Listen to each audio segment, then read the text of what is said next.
tous, j'espère que vous allez bien. On se retrouve aujourd'hui pour une vidéo sur Angèle qui balance sur Samzira et sur les avocats qui se sont rapprochés d'elle après l'histoire d'harcèlement dans Les Anges. Comme vous le savez, suite au tournage des Vacances des Anges 4, Angèle, Rawel, Rania et Natania avaient dénoncé le harcèlement vécu dans cette émission.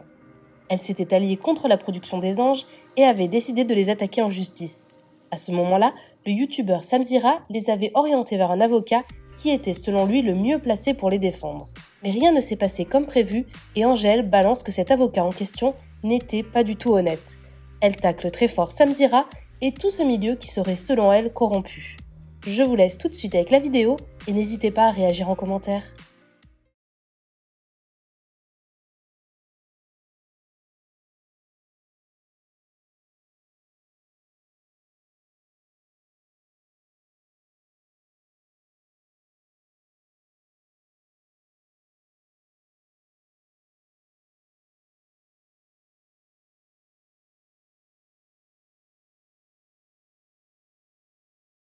Maintenant que je suis sur la lancée, je vais terminer, je vais aller jusqu'au bout.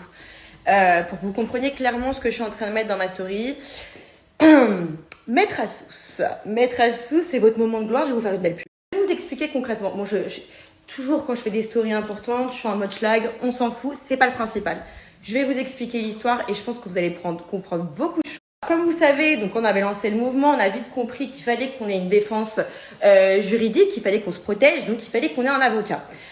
Tout de suite, un blogueur de télé-réalité, Samzira, je te nomme en fait, je me fais kiffer aujourd'hui, nous a tout de suite dit, les filles, il faut absolument que vous contactiez Maître Assous. C'est le roi pour défendre les candidats de télé-réalité, il gagne tous ses procès, etc.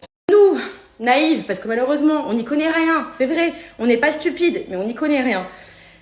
Bon, on a cru, Sam, on lui a fait confiance. Donc, on a contacté cet avocat qui nous a dit, vous inquiétez pas, moi je gagne tous mes procès face aux productions. Ce qu'il n'avait pas précisé, le petit coco, c'est qu'il gagne tous ses procès face aux productions avec des arrangements. Tu vois, ça c'est la phrase qu'il avait oublié de dire. Le mec, il a commencé à m'appeler tout le temps, en disant oui, t'inquiète pas, je vais te sauver, il faut que tu fasses ci, il faut que tu fasses ça, etc. Tu vois, et je me disais, il a tellement l'air de savoir ce qu'il fait, il a tellement l'air de connaître ce milieu, c'est mon héros, genre merci, tu vois, c'est vrai, c'est le mec qu'il fallait. Qu'est-ce que j'étais content, au moins 1 heure, il m'a appelé juste avant que j'aille sur le plateau de TPMP, 1 heure les gars, en me disant, il faut que tu dises des noms, il faut que tu dises tout. Des noms. Je fais, mais attendez, Maître Assous, vous êtes sûr? Parce que c'est bizarre quand même.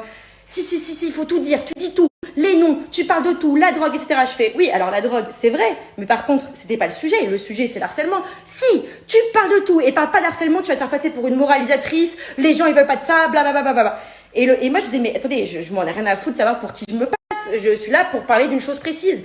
Et il a ce qu'on appelle faire un espèce de lavage psychologique. Et oh, quelle surprise, nous avons découvert qu'il parlait avec la partie adverse. Et le lendemain, il nous a proposé un arrangement financier. Et à ce moment-là, il était en parleur, il y avait 5 personnes dans la pièce, d'accord? Donc, quand nous avons compris ce qui se passait, on l'a dégagé vite fait de l'info. Ce qui m'énerve un petit peu, vous voyez, c'est de voir que ce mec-là, il va faire un espèce de, je sais pas, de show, de débat au Grand Rex sur le procès de la télé-réalité. Mais frère, tu bosses pour eux? Tu bosses pour eux? Qu'est-ce que tu veux faire comme débat, hein? Je vais même pas parler des autres personnes qu'il y aura dans ce Grand Rex, hein. Ces gens-là, vaut mieux pas que j'en parle. Vaut vraiment mieux pas que j'en parle. Mais arrêtez, vous êtes des corrompus. Donc qu'est-ce que tu vas aller ouvrir ton cul sur la télé-réalité? Bref, là, les gars, on a failli se faire enculer. Je suis désolée pour mon mot, hein, mais c'est un petit peu ça, hein. On a failli se faire enculer quand même, hein. Parce qu'on savait pas que ce milieu était aussi corrompu que ça. Enfin, frère, quand même.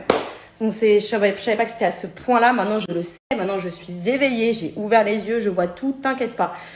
Donc, c'est pour ça que nous l'avons remercié, n'est-ce pas, hein? Ah oui, aussi une autre chose, c'est que cet avocat, ça a quand même permis de donner une interview à Samzira sans notre accord, les gars. On n'était même pas au courant, cette interview, pour parler en notre nom. Oh, t'es un avocat ou t'es une candidate de télé-réalité?